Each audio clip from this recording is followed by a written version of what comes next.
천사가 이르되 무서워하지 말라. 보라, 내가 온 백성에게 미칠 큰 기쁨의 좋은 소식을 너희에게 전하노라. 오늘 다윗의 동네에 너희를 위하여 구주가 나셨으니 곧 그리스도 주시니라. 너희가 가서 강보에 쌓여 구유에 누워 있는 아기를 보리니 이것이 너희에게 표적이니라 하더니, 호련히 수많은 천군이 그 천사들과 함께 하나님을 찬송하여 이르되, 지극히 높은 곳에서는 하나님께 영광이요 땅에서는 하나님이 기뻐하신 사람들 중에 평화로다 하니라. 천사들이 떠나 하늘로 올라가니 목자가 서로 말하되, 이제 베들레헴으로 가서 주께서 우리에게 알리신 바 이 이루어진 일을 보자 하고, 빨리 가서 마리아와 요셉과 구유에 누인 아기를 찾아서 보고 천사가 자기들에게 이 아기에게 대하여 말한 것을 전하니, 듣는 자가 다 목자들이 그들에게 말한 것들을 놀랍게 여기되 마리아는 이 모든 말을 마음에 새기어 생각하니라. 아멘. 오늘 말씀은 드디어 예수님께서 탄생하시는 그러한 장면입니다. 얼마나 극적이고 얼마나 신비하고 놀라운 말씀인지 몰라요. 우리 하나님께서 보내신 그 예수 그리스도께서 이 땅에 정말로 도착하셨고 탄생하시는 그러한 장면이 오늘 말씀에 나타나고 있습니다. 예수님께서 탄생하셨다는 그 소식을 천사들이 나타나서 그 들판에서 양을 치고 있던 목자들에게 전하는 그러한 내용입니다.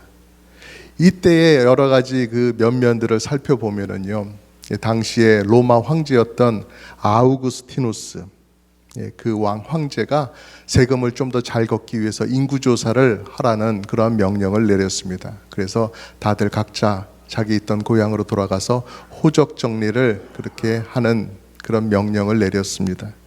그래서 마리아가 요셉과 함께 호적 정리를 하러 요셉의 고향이었던 베들레헴으로 가게 된 것이었죠. 요셉과 마리아가 살던 나사렛에서 베들레헴까지 한 거리가 160km 정도 된다고 해요. 하루에 한 20km 정도 걸으면 한 8일 정도 걸리는 그러한 거리인데요. 이미 만삭이 다 되어 있던 마리아로서는 그 여행길이 꽤 힘들었을 것이다, 이렇게 생각이 됩니다. 그러한 면이 있고요. 또 예수님께서 탄생한 이 소식, 누구에게 가장 먼저 전했다고요? 들판에 있던 목자들에게 전해졌습니다. 이 목자들, 이렇게 참 힘들게 일하면서 살아가던 그런 부류의 사람들이었습니다. 옛날에는 목자들이 참 귀하게 여겨진 때도 있었습니다. 아니, 여러 보통 직업들 가운데 하나였던 때가 있었겠지요. 다윗도 그 아버지의 양을 치던 사람이었습니다. 그런 양을 치던 다윗에게 하나님께서 기름을 부어서 이스라엘의 왕으로 삼으셨었지요. 그리고 하나님 본인께서도 이 목자라고 하는 칭호를 자신에게 갖다 붙여서 나는 이스라엘을 이끌어주는 목자다라고 말씀하실 정도로 그렇게 쓰이는 칭호였어요. 그러나 세월이 변하면서, 세월이 가면서 이 목자들이라고 하는 사람들은 이스라엘 안에서 천한 계층으로 그렇게 취급을 받았어요. 어느 정도까지냐 하면은 이제 법정에서 어떤 증언을 할 때 다른 사람들의 증언들은 다 그래, 그럴만하구나, 다 받아줘도 이 목자들이 증언을 하는 것은 믿을 게 못 된다. 저 사람들은 신뢰할 만한 사람들이 아니다. 그래가지고 받아주지를 않을 정도였다라는 것이에요. 그런데 오늘 말씀을 보니까 천사들이 나타나서 목자들에게 예수 그리스도께서 탄생하신 소식을 가장 먼저 전해준다라는 사실이죠. 이런 걸 볼 때 하나님의 사랑, 하나님께서 사람들을 얼마나 인격적으로 대하시는지 그것을 우리가 볼 수 있는 것이죠. 그리고 또 우리가 말씀을 보면은 천사가 목자들에게 전하여 준 말이 무엇입니까? 10절 말씀에 천사가 이르되 무서워하지 말라. 보라, 내가 온 백성에게 미칠 큰 기쁨의 좋은 소식을 너희에게 전한다 라고 말씀을 하였습니다. 11절, 오늘 다윗의 동네에 너희를 위하여 구주가 나셨으니 곧 그리스도 주시니라. 아멘. 천사가 전해주는 소식이 그거예요. 너희를 위하여 구주가 나셨다라고 하는 소식이죠. 어디에요? 다윗의 동네에. 다윗의 동네가 어딜까요? 어디를 말하는 걸까요? 다윗은 이스라엘의 왕이었으니까 이스라엘 전체를 다스리던 왕이었으니까 다윗이 주름 잡던 동네 하면은 이스라엘 전체를 말하는 것 아닐까? 이렇게 생각해 볼 수도 있고요. 다윗이 왕궁을 짓고 살았던 예루살렘, 거기를 말하는 걸까? 이런 생각을 해볼 수도 있어요. 그런데 정확하게 거기가 아니고, 앞서 말씀드린 그런 곳이 아니고 정확하게 어디를 말씀하고 있는 거예요? 모르신다는 표정으로 저를 바라보고 있는데요. 어쩌자는 거지요? 이 좋은 크리스마스 날 예수님께서 베들레헴에 태어나셨잖아요. 천사들이 말하기를 다윗의 동네에서 예수님이 태어나셨다 말씀하시잖아요. 그럼 답이 나온 거잖아요. 어디예요? 베들레헴이죠. 예. 다윗이 태어나고 자랐던 데가 베들레헴이었어요. 그래서 다윗의 시대 때 있었던 그 사무엘상, 여기 말씀을 보면 그렇게 적혀 있어요. 다윗은 유다 베들레헴 에브라 사람 이세라 하는 사람의 아들이었다. 그럼 목사님, 아버지만 베들레헴 사람 아닙니까? 이렇게 볼 수도 있는데, 또 15절 말씀을 보면 다윗은 사울에게로 왕래하며, 사울 왕을 말하는 겁니다. 사울 왕에게 왕래하며 베들레헴에서 그의 아버지의 양을 쳤다라고 기록이 되어 있습니다. 예수님은 어떤 분이십니까? 다윗의 왕권을 가지고 야곱의 집 이스라엘을 영원히 통치하실 분이라고 하셨잖아요. 다윗의 후손으로 오시는 분이라고도 그렇게 알려져 있잖아요. 그러니까 이 예수님을 보고서 이분이 누구인지 분명히 알아라고 다윗의 살던 마을에 태어나도록 딱 이렇게 맞춰주신 거예요. 이게 어떻고 저게 어떻고 막 해가지고 막 헷갈리고 그러지 않도록 다윗의 동네에서 태어나신 다윗의 왕권을 가지신 분, 다윗의 후손으로 오신 메시아, 바로 이렇게 딱 정리가 될 수 있도록 태어나는 장소까지도 맞춰주신 거예요. 우리 하나님의 일하심은 이렇게 놀랍습니다. 하나님께서는 이렇게만 하신 것이 아니라 그 별을 사용하셔서, 그 별이 다른 별보다 더 빛나는 그 별을 사용하셔서 멀리 있던 박사들을 이 베들레헴까지로 인도하는 데 사용하셨잖아요. 그리고 그 로마 황제의 마음을 움직이셔서 모든 사람들이 다 호적을 정리하라, 이런 명령을 내리셔서 이때에 요셉과 마리아가 베들레헴까지 오도록 그렇게 하셨다는 거예요. 하나님께서 이 모든 것을 딱딱 맞아 떨어지게 이끌고 계시고 역사하고 계시다라는 사실을 우리가 오늘 말씀을 통해서 보게 되는 거예요. 우리 구주 예수님께서 다윗의 동네에 그렇게 태어나셨구나. 그것은 우연히 된 일이 아니라 하나님께서 그렇게 환경을 조성하시고 때를 맞추신 것이구나 하는 것을 우리가 볼 수 있어요. 예수님은 보통 사람이 아니거든요. 그냥 아무 데서나 태어나서 되는 그런 것이 아니거든요. 우리들에게 구주라고 하는 사실을 분명히 알려줄 수 있도록 그렇게 태어나셨어야만 했던 것이었어요. 천사를 통해서 또 전해지는 예수님 어떤 분이십니까? 너희를 위해서 나신 구주시다라고 말씀해요. 그분은 그리스도라고 말씀해요. 또 주인, 주님이라고 말씀을 또 하세요. 반복해서 아기로 태어나신 예수님에게서 놀라운 칭호들이 붙어지는 것을 볼 수 있잖아요. 놀랄 만한 칭호입니다.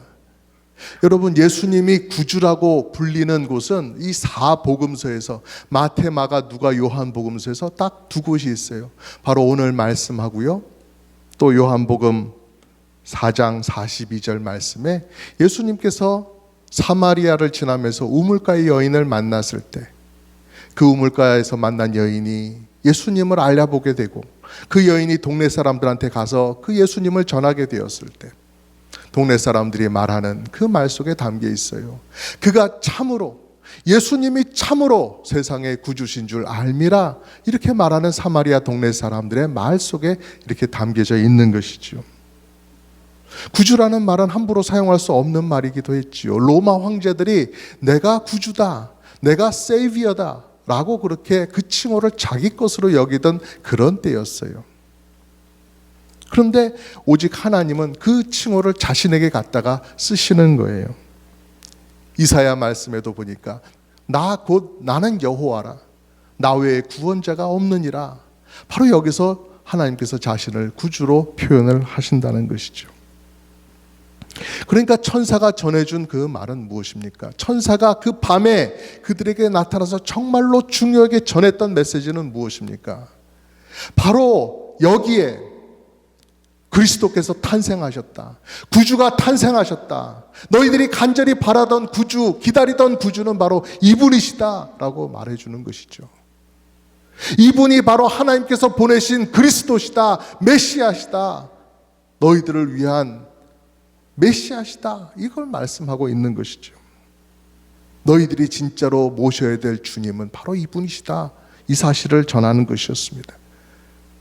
모든 사람들이 바라고 의지하는 분, 모든 사람들이 만나야 할 분, 그분이 누구이시고 그분이 어디에 계신지 그 사실을 알려주는 정말로 중요한 메시지였다라고 하는 사실입니다. 많은 사람들이 어떤 세이비어, 어떤 구주의 도움을 받고 싶어 해요. 그 구주로 인해서 내 인생 보다 값어치 있게 살고 보다 행복해지기를 원하고 보다 더 의미 있게 살아가고 싶다는 거예요. 그런데 문제는 뭡니까? 우리 하나님께서 보여주시는 그 구주가 아니라 자기 마음에 원하는 구주를 자기 마음대로 정하는 게 문제입니다. 그래서 어떤 사람들은 자기가 원하는 대로 돈을 구주로 삼고 살아갑니다. 어떤 쾌락을 그렇게 구주로 알고 살아갑니다. 또 어떤 사람은 우상에 매여서 살아가지요. 예수님을 만나지 못했기 때문에, 진정한 구주를 만나지 못했기 때문에 조금 좋아 보이는 것 있으면 이것이 최고인가비요 하면서 거기에 매여서 살아가는 것입니다. 안 그래도 가려져 있던 어두운 눈이었는데 이 세상 속에서 더 짙은 어두움 속에 가려져서 살아가게 되는 그러한 세상 사람들의 모습이라는 거예요. 그러므로 오늘날에도 예수님을 아예 모르는 많은 분들, 예수님에 대해서 좀 들어봤긴 하지만 긴가 민가 하시는 그런 분들, 또 의심이 자꾸 일어나시는 분들, 또 믿음 가운데 결단하지 못하시는 그런 분들을 위해서 우리가 예수님에 대해서 분명히 알려드려야 되는 것입니다. 성경에 우리를 위해서 오신다고 예언되어 있던 그 메시아, 바로 그분이 예수님입니다. 예수님은 하나님의 능력으로 처녀 마리아에게 잉태되어서 그렇게 이 땅에 오셨습니다 라고 하는 사실을 말이죠. 우리 이 땅에 오신 메시아는 예수라는 이름을 가졌습니다. 즉 구원이라고 하는 이름을 가지셔서 누구든지 사람들이 그분을 바라보고 구주가 누구신지를 다 잘 알아볼 수 있도록 그러한 이름까지도 가지시고 오신 분이십니다 라고 말해 주어야 되는 것이죠. 그래서 예수님만이 우리의 진정한 구주가 되신다, 우리가 평생 의지하고 살아야 되는 주인이 되신다, 이것을 세상에 알려드려야 되는 것이죠. 한국에서 미국으로 오신 분들 중에 선뜻 이해하지 못하는 미국의 문화 중에 하나가 크리스마스 때 이렇게 장식하는 거예요. 한국에도 장식을 하긴 하지만 이렇게까지 하진 않죠. 집 안에도 여러 가지로 장식을 하는데 그것뿐만이 아니라 집 바깥에까지도 온갖 화려한 전구, 여러 가지 장식품으로 그렇게 장식을 해요. 저도 미국에 산 지 벌써 20년이 넘었는데요, 한 번씩 깜짝깜짝 놀랄 정도로 그렇게 엄청나게 장식을 한, 정말 장식을 위해서 온 영혼을 갈아 넣었구나 싶은 그런 분들이 참 많이 계세요. 그래서 참 밤에 보면은 정말 여기가 보통 집인지 아니면 어느 마트 몰에 왔는지 모를 정도로 정말 휘황찬란한 집이 많이 있어요. 어떤 집들은 그렇죠, 막 마당 야드 거기에다가 막 인형들도 크게 세워놓죠. 마리아와 요셉의 인형, 또 구유에 담긴 아기 예수님의 인형, 그리고 거기를 둘러싸고 있는 동방박사들, 또 목자들, 또 동물들의 인형들까지, 그냥 마당이 그냥 보일 정도로 빼곡하게 차 있는 그런 장식들을 우리가 볼 수 있을 때가 많아요. 그런 걸 보면서 왜 그렇게까지 하느냐라고 묻는 것이죠. 이건 좀 과한 것이 아니냐라고 그렇게 생각하는 분들이 있다는 것이죠. 근데 한편으로 생각해 보면 좀 과하게 보일지라도 좀 크리스마스 때는 그렇게 한번 해보는 것이 좋다고 생각이 됩니다. 그것을 보면서 예수 그리스도께서 세상에 왜 오셨는가, 그걸 한 번 더 생각해 볼 수 있는 기회가 되기만 한다면요. 우리 미국이 세워질 때 참 복음 위에 예수 그리스도를 믿는 신앙 위에 세워진 나라였잖아요. 우리 하나님의 복속에 이렇게 우리 나라가 이렇게 세계 최강의 나라가 되었고, 이렇게 사람들이 신앙의 자유를 가지고 살아갈 수 있는 몇 안 되는 그런 나라로 세워졌어요. 근데 그런 생각이 점점 희박해진다는 것이죠.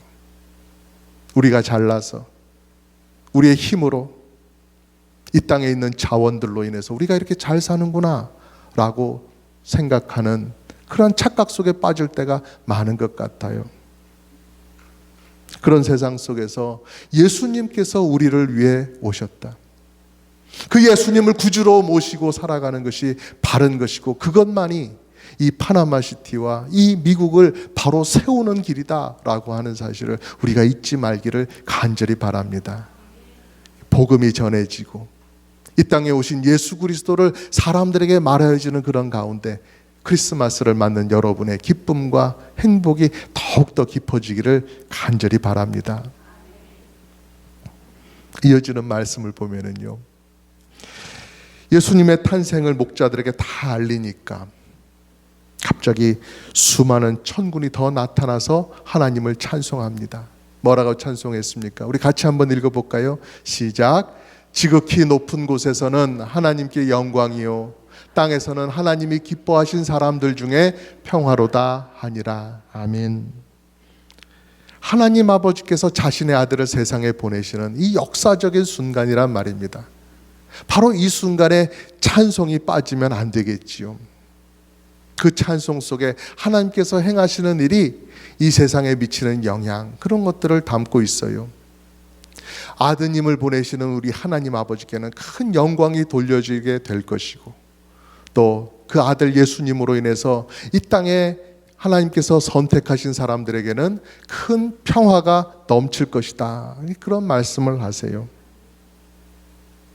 영어로는 평화라고 하는 것을 peace라고 말하지요. 한 가지 단어로 말하지만 한국말로는 두 가지로 표현을 하지요. 평화 또는 평안이라고도 얘기를 합니다. 내가 다른 사람들과의 관계에 있어서 참 조용하다, 고요하다, 편안하다라고 하는 것은 평화라고 얘기를 하죠. 그리고 내 속에 고요함이 있는 것, 이것은 평안이라고 우리는 나누어서 얘기를 합니다. 그러면 오늘 말씀에 하나님이 기뻐하신 사람들 중에 평화로다라고 선언하시는 이 말씀은 한국말 가운데서 어떤 쪽일까? 내 속에 있는 평안을 말하는 것일까? 나와 다른 사람과의 관계 속에서 나오는 평화를 말하는 것일까? 어느 것이 여기에 의미일까? 라고 생각이 되시죠? 궁금하시죠? 어떤 쪽인 것 같습니까? 둘 다입니다. 예수님으로 인해서 죄로 끊어졌던 하나님과의 관계, 완전히 멀어졌던 하나님과의 관계가 회복되는 그러한 평화가 있는 것입니다. 그리고 예수님께서 주시는 복으로 인해서 우리의 마음속에 평안이 넘쳐나게 되는 것이죠. 그래서 진정한 평화가 우리 가운데 이루어진다고 우리가 말할 수가 있는 것이에요. 다시 말하면 그런 평화라고 하는 것은 가만히 있는데 그냥 생기는 것이 아니고요, 뭔가 큰 위기, 죄, 죽음, 하나님 아버지와의 단절, 이런 것이 지나가고 난 다음에 오는 큰 안도감, 그런 거에서 느끼는 평화라고 말할 수가 있겠다는 것이죠. 아무리 고민하고 아무리 걱정하고 아무리 불평하고 아무리 하소연해도 해결할 방법이 없는 인생이었어요. 아, 미치겠네. 나 어떻게 하면 좋아? 뭔가 방법이 없는 거야? 방법이 없었습니다. 어떻게 비유하면 이것이 좀 더 우리의 마음에 와 닿을까요? 그랜드 캐년 같은 데 보면은 막 깎아지른 절벽 같은 데가 막 보이잖아요. 그런데 내가 막 잘못해서 발을 헛디뎌 가지고 떨어져 가지고 막 어디에 막 매달려 있게 되었다. 위에는 아무도 없고 그냥 나는 떨어지게 되었다. 거기 절벽에 매어 달려 있을 때 그런 심정일까요? 아니면 어떤 사기꾼을 만나 가지고 깜빡 속아 가지고 내가 평생 갚아도 다 못 갚을 그런 엄청난 빚을 지게 되었을 때 그런 것으로 생각하면 좀 더 실감이 날까요? 그런데 그런 해결할 수 없는 그런 고민과 걱정과 낭패 가운데 있었을 때에 정말 머리를 쥐어뜯고 가슴을 두들기며 어떡하나 걱정이 산더미 같았을 때 한순간 그 고민거리가 싹 다 해결되는 그런 것을 맛보게 되는 거예요. 이젠 조금도 걱정할 필요가 없게 되었다라고 한다면 얼마나 마음이 기쁘고 편안해지겠습니까? 예수님께서 주시는 평화, 그것은 이런 안도감 가운데 주어지는 평화라고 하는 사실이에요. 또 성도들에게는 예수님 때문에 받는 복, 그 복 때문에 얼마나 마음이 기쁜지, 그 복만 생각하면 마음의 평안이 가득 차는 그런 것을 우리가 느끼며 살아가게 되지요.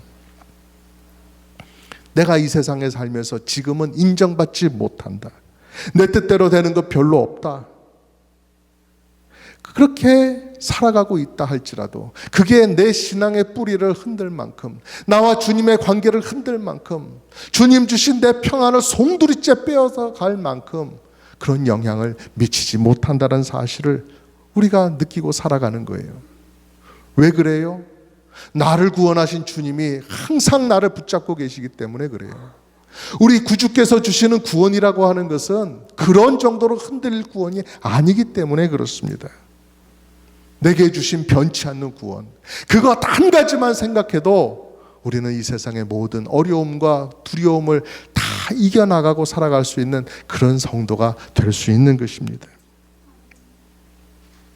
그리고 우리 예수님께서 주신 것은 평화뿐만이 아니시죠. 이 앞서 천사가 말했던 것처럼 내가 큰 기쁨의 좋은 소식을 여러분에게 전하러 왔다라고 말했던 것처럼 우리 주님은 우리에게 큰 기쁨을 주셨어요. 여러분, 근데 가만 생각해 보면 우리가 얼마 전에 추수감사절, 그때 우리가 막 감사를 말했잖아요. 그리고 오늘은 기쁨을 말한단 말이죠. 어떻게 보면 거꾸로 된 것 같아요. 추수감사절, 추수를 많이 해가지고 뭔가 이렇게 쌓아놨으니까 오히려 그때의 기쁨을 말해야 될 것 같고, 이렇게 예수 그리스도로 인해서 구원 이런 것들을 생각하면 감사를 말해야 될 것 같단 말이죠. 여러분, 메일박스에 가서 편지를 이렇게 보니까 아주 친한 친구에서, 멀리 사는 친구에게서 편지가 왔어요. 그럼 참 반갑잖아요. 아, 친구가 편지를 보냈구나, 카드를 보냈구나. 그런데 그것도 기쁘지만 어느 순간 어느 날 띵동 하고 초인종 소리가 나서 나가보니까 멀리 살던 친구가 직접 차를 몰고 내 집 앞까지 찾아온 거예요. 친구야 하면서 서 있는 거예요. 그러면 어때요? 편지를 받아보던 그 기쁨하고는 비교할 수가 없는 것이죠. 왜 어쩐 일이래? 야, 니 만나! 이러면서 막 부둥켜 안고 그러는 것이죠. 편지에 적혀 있는 글을 보면서도 친구를 반갑게 생각할 수가 있어요. 그렇지만 내 눈앞에 온 친구를 보면 그 기쁨은 비교할 수가 없는 것이죠. 예수 그리스도께서 이 세상에 오신 크리스마스를 맞는 우리의 기쁨은 그렇다는 거예요. 예수님께서 우리와 같은 사람이 되셔서 이 세상에 오신 거예요. 내가 기쁠 때 함께 기뻐해 주시고, 내가 기도하면 그 기도 들어주시고, 내가 슬플 때 내 등을 두들겨 주시며 함께 울어주실 수 있는 그러한 분, 나와 같은 사람이 되셔서 이 세상에 오신 예수 그리스도로 생각하고 그분을 맞는 기쁨이 크리스마스에는 있는 것이에요. 살아계신 예수님이란 말이죠. 감사를 비롯해서 여러 가지 감정이 우리의 속에 있습니다. 그러나 가장 우리의 겉에 먼저 드러나는 것은 기쁨이 된다는 사실이죠. 여러분, 기쁨이라고 하는 것은 사람을 막 움직이게 만듭니다. 아주 기쁜데도 가만히 있을 수 있는 사람은 없어요. 그런 사람 보셨어요? 아무것도 안 해도 정말 속에 기쁨이 있으면은 딴 거 안 해도 그냥 자꾸 이렇게 얼굴 근육이 움직이면서 자꾸 웃기라도 해요. 그래서 로또 1등에 당첨돼서 돈을 어마어마하게 받게 된 그 사람은 숨길 수가 없는 거예요, 그 사실을. 그리고 자기가 결혼할 사랑하는 단짝을 만난 사람, 그 사랑도 숨길 수가 없는 것이죠. 천사들을 만나서 구주께서 탄생하셨다는 소식을 들은 목자들도 마찬가지였습니다. 그들도 그 밤에 가만히 있을 수가 없었습니다. 시간이 밤이었어요. 깜깜해졌어요. 하루 동안 일을 하느라고 힘들었을 것입니다. 고단했을 거예요. 그런데 천사들이 떠난 다음에 어떻게 합니까? 야, 우리가 오늘 너무 피곤하다. 오늘은 그냥 좀 자자. 내일 일어나서 내일 시간 있으면 한번 가보든가, 이번 주 중에 뭐 한번 가보든지 말든지 그러지 뭐, 이러지 않았다는 거예요. 어떻게 했어요? 15절 16절을 보니까 목자가 서로 말하되 이제 베들레헴으로 가서 주께서 우리에게 알리신 바 이 이루어진 일을 보자 하고 빨리 가서 마리아와 요셉과 구유에 누인 아기를 찾았다라고 말씀하고 있습니다. 그날 밤에 바로 갔다는 거예요. 천사들이 떠난 다음에 지체하지 않고 자, 이제 우리가 가보자. 눈썹이 휘날리도록 그렇게 빨리 갔다라고 되어 있습니다.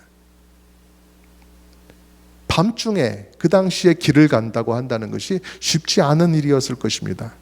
그 당시에는 해만 지면은 뭐 전기가 들어오는 것도 아니고 가로등이 있는 것도 아니고요. 정말로 깜깜한데 길을 가는 것이 어려웠겠지요. 불편했겠지요. 그러나 그 불편함을 무릅쓰고 구주를 찾아 나서 갔다는 것입니다. 여러분, 우리 구주 예수님은 평화와 기쁨을 주시는 분이십니다. 작은 기쁨, 어디서나 얻을 수 있는 평화, 그런 것이 아니에요. 아주 크고 기쁜 평화, 영원한 기쁨과 평화, 이런 것을 주시는 구주시라는 말입니다. 오직 주님께서만 주실 수 있는 놀라운 평안과 기쁨이기 때문에 하늘의 기쁨과 평화라고 우리가 말하지 않아요. 하나님께서 예수 그리스도를 통해서 우리에게 어떤 은혜를 주셨는가, 우리에게 무엇을 채워주셨는가, 그것을 우리가 분명히 깨달을 수 있기를 간절히 바랍니다. 예수 그리스도를 알기 전에 우리는 좌절이라고 하는 이름이 새겨진 뚜껑이 덮여져 있는 그런 빈 항아리와도 같았어요. 무엇이 담겨 있든지 간에 좌절이라는 뚜껑을 덮으면 그 안에 모든 것들이 좌절스럽기만 했어요. 남들이 뭐 좀 좋은 거 가지고 있는 것 같아서 그래, 나도 저거 좀 가져볼까 하고 애써서 그것을 가져봤지만 결국은 오래가지 못하고 좌절로 흐르더라 하는 것이었습니다. 하지만 주님께서 주시는 기쁨과 평안은 그렇지 않아요. 영원합니다. 변치 않습니다.